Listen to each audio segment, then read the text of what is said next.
Hi, this is Drew Tignanelli. This is our January update, and markets go up, markets go down, then they come back up, and oil goes down, and crazy. Yeah, well, it's been a very volatile time for sure. There's been a lot of geopolitical things going on, and with the price of oil dropping, that's created some dislocation in the market.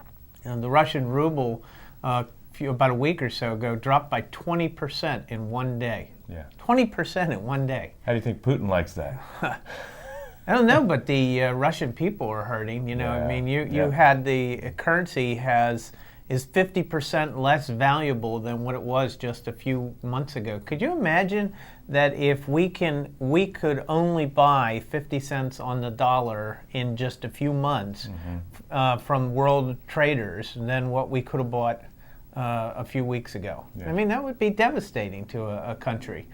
But these are the kind of things that are happening in Russia. And the good news is that maybe that'll put pressure on Russia to change. But the bad news is that sometimes these types of negative economic circumstances bring about negative people. Yeah. Not that Putin's already not pretty negative. I mean, I don't know how to say that without making it sound scary, But when a country goes into economic decline, sometimes that brings forth, overt patriotism to protect their country and so forth. I'm not sure that's. I don't even believe that there's a more than a 10% chance that might happen. But it's something that you always have to keep your eye on. Yeah, and here in the States, we don't really comprehend that. No, Europeans are much more aware of the risk. Right. Yeah. Right. And then you got the Middle East, and so the price of oil dropping puts the Kingdom of Saudi Arabia at risk. It puts the Emiratis, the UAE at risk. It puts a lot of those countries at risk that political turmoil could come about.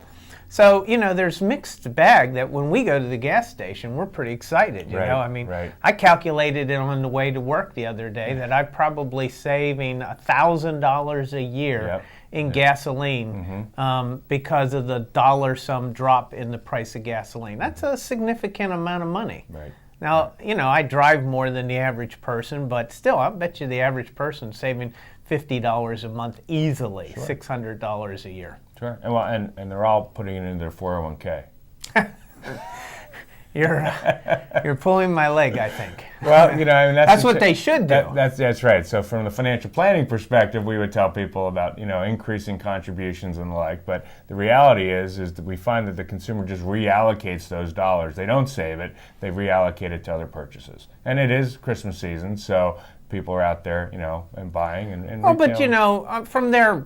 In their defense to some degree, they don't know how long this is going to last. This isn't guaranteed that you're going to have $2.50 gasoline for long. Right. It could be back up to just as quickly as it came down. It could go right back up. Right. It always goes up faster than it comes down. You notice that, eh? Actually, on the wholesale market basis, we should be paying about $2.10 a gallon. That's what, in other words, if you looked at what the wholesale price is and what the price of gasoline normally would hover at the pumps compared to the wholesale, it was normally about 50 to 60 cents higher in the state of Maryland. And if you put that same math to it today, the price in the wholesale market is about $1.60. So that's $2.10 to $2.20 a gallon.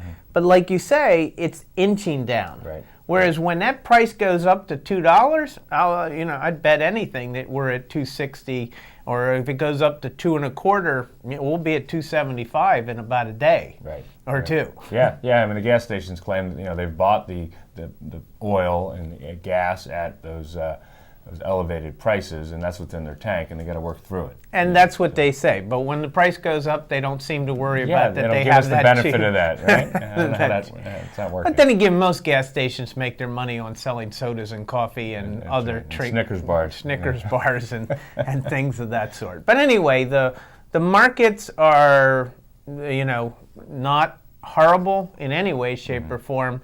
There's a lot of reason to be optimistic, and there's a lot of reasons to be cautious, and that's why we continue to take a middle-of-the-road stance. And we're not going to change that we're going to try to take advantage of some of the natural resource opportunities. Right. So Yep. we're buying some, funds that we're getting now at 20-30% discounts from Right. where they've been. Right. I think that's an area of the markets that have been overtly punished. Right. Because commodity prices can't come down that much if there's not some, unless there's a serious economic downturn coming. Right. And if there is, the stock market's going to come down a lot. Yep. Yep. If, on the other hand, this is a temporary commodity thing, and the economy is going to continue to go forward, then these commodities are going to come back, and they're going to come back in a big way. Yeah. So we're going to take advantage of that because we don't see the economy collapsing in any way, shape, or form at this point in time. There's no reason to be worried about that. So we're going to see some of that. We also did some tax loss selling. Yep, yeah. So at the end of the year, you have gains. You look at what you have in losses from a tax point of view, and so you sell them and reposition the money in a somewhat similar fashion so that you're still participating in that opportunity, Right. but you've locked in the loss to offset any gains that the clients might have in other areas. Right. Now, when we do that, we're doing it based on random selection of days. So it's not like we can say, hey, tomorrow is going to be an up day, Yep, and the yep. next day is going to be a down day. We have no idea. So we just go into the market and we say, okay, today's the day we're going to liquidate this. And then once we're ready to buy, we just buy. And as long as the prices are still justified, we buy. So Right. that's how we make those kind of decisions. Yeah, and we've adjusted some of the strategies too. We've added a new strategy with our index-oriented strategies, kind of on the upper end of the aggressiveness scale, so to speak. And then we've aligned both our active and our index-oriented strategies in a similar way. We've changed the names around so people will start to see some new naming conventions to make it consistent and probably more logical in terms of what they're named. So as people see that, if they have questions, they should call us Right. on that. So also on a couple financial planning topics, we're at that end of the year. If you have to get your final employee contribution, especially if you're running your own corporation and you haven't fully funded your 401k, you only have until the last paycheck of December to do that. Now again, that's strictly for a corporation, an employee of a corporation. If you're an LLC or sole proprietor, you have until next year. So that's an important point. Also, the rates that you can contribute next year are going up, or the amounts that you can contribute are going up. Yep. So the 401k is 18,000 and 6,000 if you're over 50, so you get 24,000 total. So for younger people, we're talking 18,000 as opposed to 17,500 that they were doing. Right. So that's, you have to adjust your paycheck for that. And if you're older, you're going from 23 to 24,000. You got to adjust your paycheck to get that. Right. But also, next year's a weird year. Yeah, we were talking about that. You have a potential of some employers are going to have 27 paychecks next year, and so the last paycheck is falling on December 31st, and it's making for 27 the way paychecks. it lines up, because January 2nd is the Friday, after New Year's Day, so we get that first pay on January 2nd. You get 3 pays if you're getting paid every 2 weeks. Yeah, so people should just pay attention to that. I mean, I'm a big advocate of you do a percentage of your compensation into your plans, and as hopefully your compensation goes up, then you're putting more and more in each year. But if you're just kind of just at that level and you need to get up to that next max.